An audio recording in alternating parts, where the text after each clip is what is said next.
Yes, ready, start. The fiscal year now drawing to a close has been a difficult one by any standards. It has been a year of crisis and of crisis management. It has also been a year of great economic challenges and bold new initiatives. When the new government assumed office 8 months ago, we inherited an economy on the verge of collapse.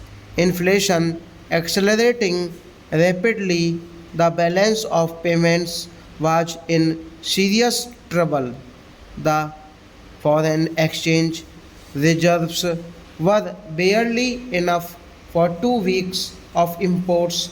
Foreign commercial banks had stopped lending to India. Non resident Indians were withdrawing their deposits.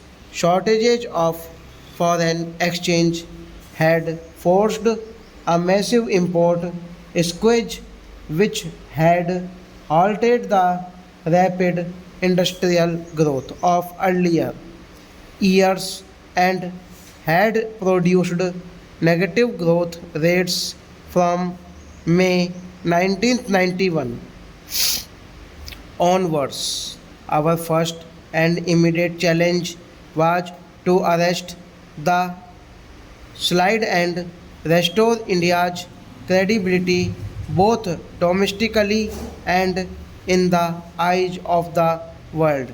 To achieve this objective, we had to make immediate measures to avert a default in international payments and also take steps to restore macroeconomics balance in the economy in the short run with a view to controlling inflation and reducing the balance of payments deficit place the economy back on the path of high and sustainable growth.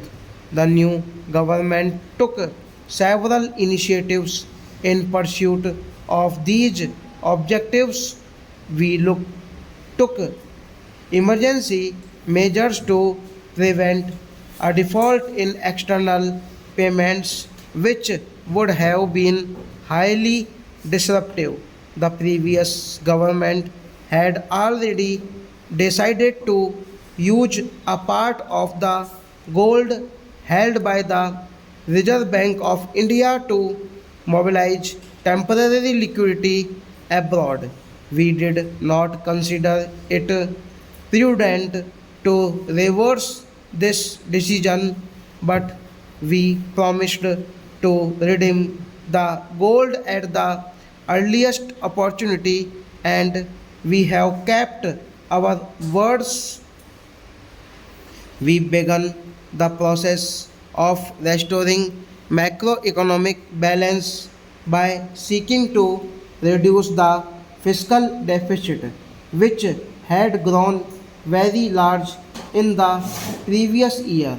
We also embarked upon a medium term program of structural reform, including new initiatives in terms trade policy and industrial policy aimed at improving the efficiency, productivity and international competitiveness of Indian industry. Our larger longer term objective is to evolve a pattern of production which is labor intensive and generates larger employment opportunities in productive higher income jobs and reduces the disruptives in income and wealth between rural and urban areas, which is very much essential now.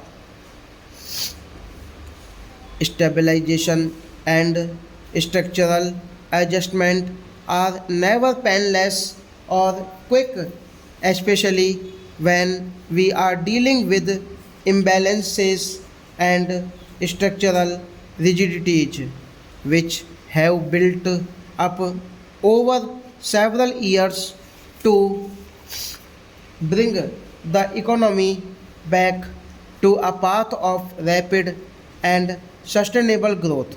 A firm commitment to austerity, the pursuit of excellence, and the promotion of efficiency and productivity for the benefit of the common people has to be an integral part of this effort.